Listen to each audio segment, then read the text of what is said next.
एक बार फिर दो शहजादों की जोड़ी,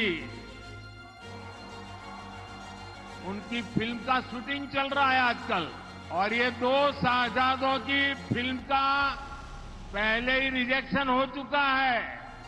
दूसरे चरण के लिए पीएम मोदी ने इस अंदाज में पश्चिमी यूपी में टोन सेट की।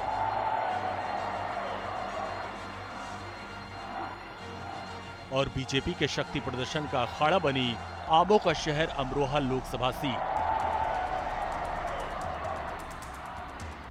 जहां के सिटिंग सांसद और इंडिया गठबंधन के प्रत्याशी दानिश अली को पीएम मोदी ने सीधे टारगेट पर रखा।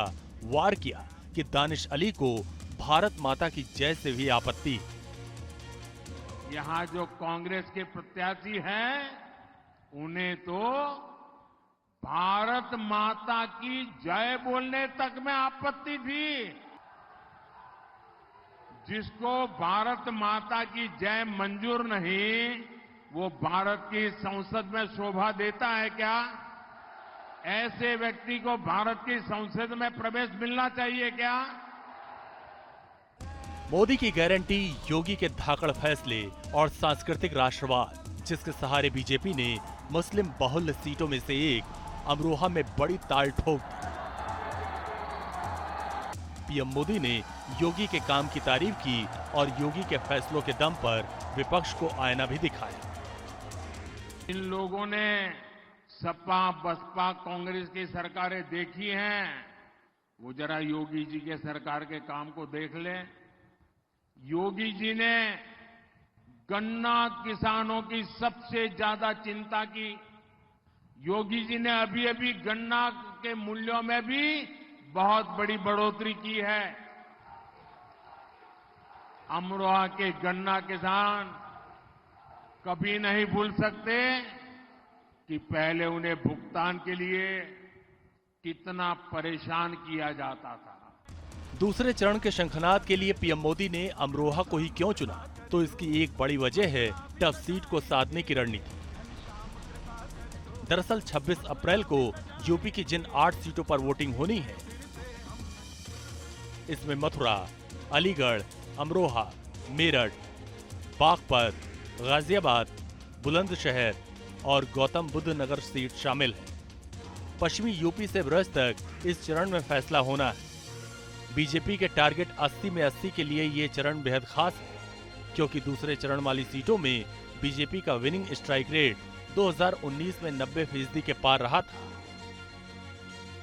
पिछले चुनाव में 8 सीटों में से 7 पर कमल खिला था, जबकि अमरोहा सीट एसपी गठबंधन के खाते में गई थी। इसलिए टफ सीट पर स्ट्रेटजी सेट करने के साथ ही साथ श्री कृष्ण और श्री राम का जय घोष भी हुआ और इंडिया गठबंधन पर चढ़ाई भी। जय श्री राम, जय श्री राम।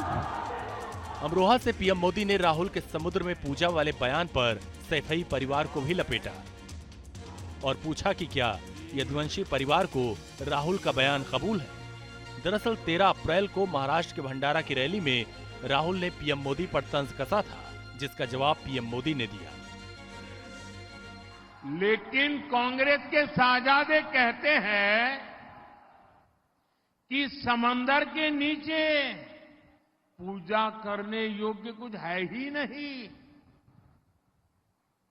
हमारी हजारों वर्ष की मान्यता को, भक्ति को, जिसके साक्षात सबूत है, इस तरह खारिज कर रहे हैं लोग सिर्फ और सिर्फ वोट बैंक के खातिर।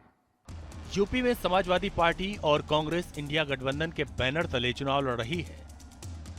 गाजियाबाद में राहुल अखिलेश प्रेस कॉन्फ्रेंस के लिए एक मंच पर आए थे और दोनों दिग्गजों की संयुक्त रैली का कार्यक्रम बन रहा है।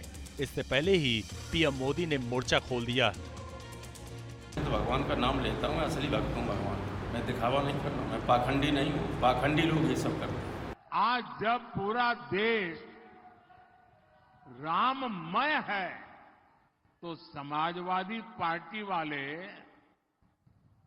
जो राम की भक्ति करते हैं, समाजवादी पार्टी के लोग वोट बैंक की खातिर पब्लिकली कहते हैं कि ये सब तो पाखंडी है। क्या आप सब पाखंडी है क्या? क्या राम भक्त पाखंडी है क्या? साथियों, इंडी गठबंधन वाले सनातन से घृणा करते हैं। पीएम मोदी के सनातन आस्था पर तेवर उस अखाड़े में है जहां कांग्रेस ने दानिश अली को उम्मीदवार बनाया है। करीब 16 लाख वोटर्स वाले अमरोहा लोकसभा सीट पर मुस्लिम बड़ा फैक्टर रोल प्ले करते हैं, जिनकी तादाद 20% से ज्यादा है, जबकि जाट, सैनी और दलित वोटर्स की अच्छी खासी तादाद है। मोदी युग में 2014 में अमरोहा में कंवर सिंह तंवर ने कमल खिलाया था, मगर 2019 में दानिश अली के सामने उनकी हार हुई थी। इस बार भी कंवर सिंह तंवर बनाम दानिश अली बनाम बीएसपी के डॉक्टर मुजाहिद हुसैन के बीच त्रिकोणीय लड़ाई। भले ही अमरोहा मुस्लिम बहुल सीट का अखाड़ा हो, मगर मोदी योगी के शक्ति प्रदर्शन में सनातन आस्था का मुद्दा खूब छाया हुआ है।